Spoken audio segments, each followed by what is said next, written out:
Assalamualaikum warahmatullahi wabarakatuh. Kami dari kelompok 12 RARB akan menjelaskan mengenai biodiesel. Baik, energi terbarukan yang kita akan fokus pada biodiesel sebagai bahan bakar alternatif pada kendaraan. Sebelumnya yang kami hormati dosen pengaku mata kuliah Teknologi Sumber Daya Energi Terbarukan, Bapak Harmiansa STMT. Next. Sebelumnya izin kami untuk memperkenalkan diri terlebih dahulu. Perkenalkan, nama saya Intan Daskia dengan NIM 123310005 dan rekan-rekan saya.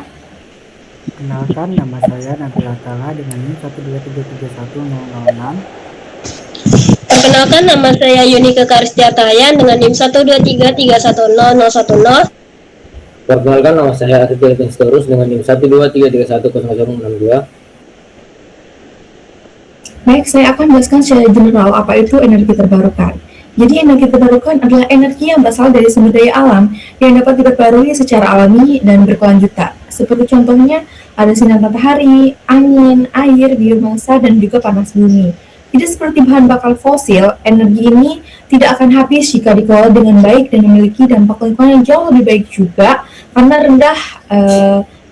rendah tidak menghasilkan emisi gas rumah kaca dalam jumlah besar. Next. Selanjutnya saya akan menjelaskan mengenai biodiesel.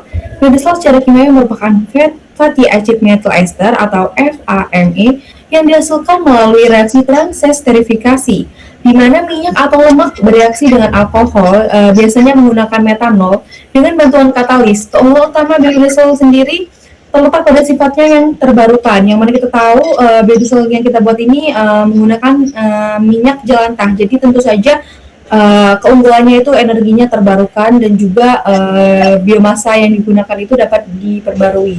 Selanjutnya keunggulannya biodegradable dan memiliki jejak karbon yang lebih rendah dibandingkan diesel fosil karena karbon yang dilepaskan saat pembakaran sebelumnya diserap oleh tumbuhan sebagai sumber biomasa. Next. Di sini ada proses pembuatan biodiesel. Yang pertama, persiapan bahan baku seperti bahan utama yang kita gunakan adalah minyak jelantah. Selanjutnya pembuatan larutan katalis itu dengan dicampurkan dengan metanol. Selanjutnya kita reaksikan dengan reaksi transesterifikasi. Biasanya dengan suhu yang kita gunakan itu 60 derajat. Selanjutnya setelah larutannya homogen, kita akan lanjutkan dengan pemisahan gliserol. Pemisahan gliserol yang terbentuk itu kita akan lanjutkan dengan pemisahan. Selanjutnya itu pencucian biodiesel.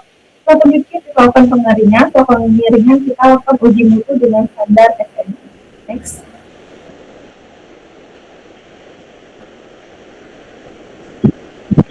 Selanjutnya itu ada proses pembuatan biodiesel.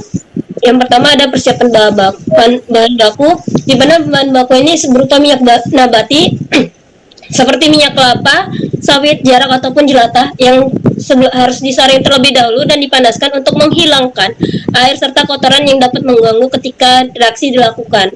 Selanjutnya itu tuh ada pembuatan larutan katalis, di mana biasanya katalis menggunakan NaOH atau KOH yang dilarutkan dalam alkohol yang umumnya biasanya menggunakan metanol atau etanol untuk membentuk larutan metoksida.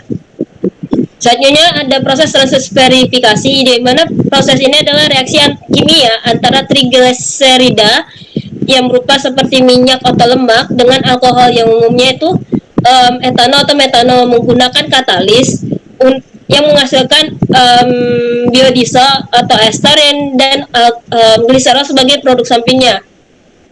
Dimana ketika reaksi transesterifikasi ini menggunakan suhu 55 sampai 65 derajat Celcius.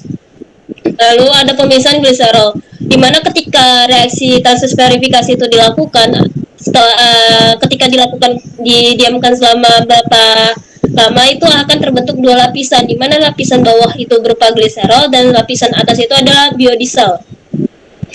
Selanjutnya ada pencucian biodiesel. Pencucian di biodiesel ini dilakukan menggunakan air hangat yang bersuhu sekitar 40-50 derajat Celcius. Suhu ini dipilih karena efektif untuk melarutkan sisa katalis, metanol, dan sabun tanpa merusak si biodieselnya. Jika menggunakan air yang terlalu dingin juga, itu kurang efektif untuk membersihkan pengotor. Dan jika menggunakan suhu yang lebih tinggi, itu dapat menyebabkan pembentukan emulsi. Lalu ada uji mutu. Uji mutu ini dilakukan agar kualitasnya sesuai dengan memenuhi standar, yang dimana seperti Indonesia itu ada SNI, yaitu Standar Nasional Indonesia.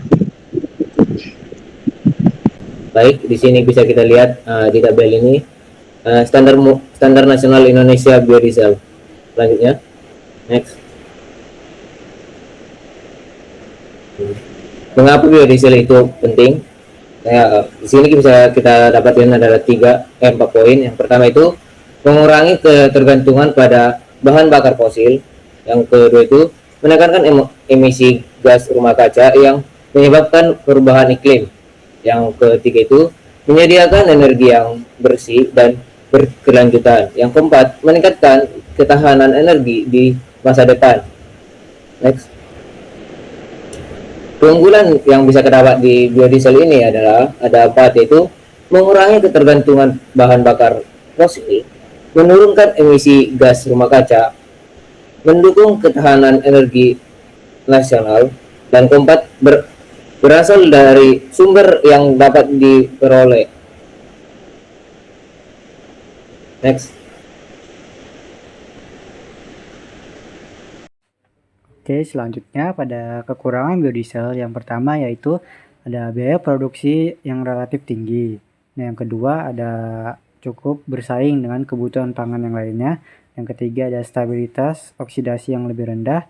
Dan yang keempat itu mempunyai sifat alir yang buruk pada suhu rendah. Nah, pada tantangan dalam mengembangkan biodiesel, yang pertama yaitu ada proses pembuatannya. Yang kedua ada resistensi terhadap perubahan, yang ketiga ada biaya produksi yang mahal, dan yang keempat itu dibutuhkan pemurnian yang lebih intensif.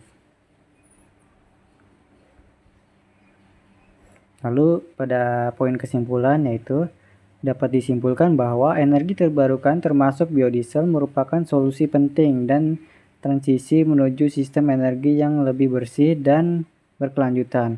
Biodiesel yang secara kimiawi berupa fatty acid methyl ether atau FAM diproduksi melalui proses transesterifikasi dari sumber biomasa seperti minyak nabati atau lemak hewani. Penggunaannya dapat mengurangi ketergantungan pada bahan bakar fosil dan juga menekan emisi gas rumah kaca serta meningkatkan ketahanan energi nasional.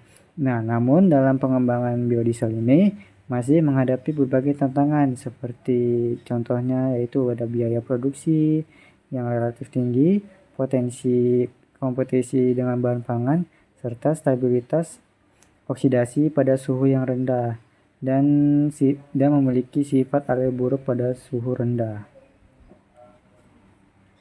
Pemaparan dari kelompok kami. Apabila ada kesalahan dan salah kata, kami mohon maaf. Kami akhiri. Wassalamualaikum warahmatullahi wabarakatuh.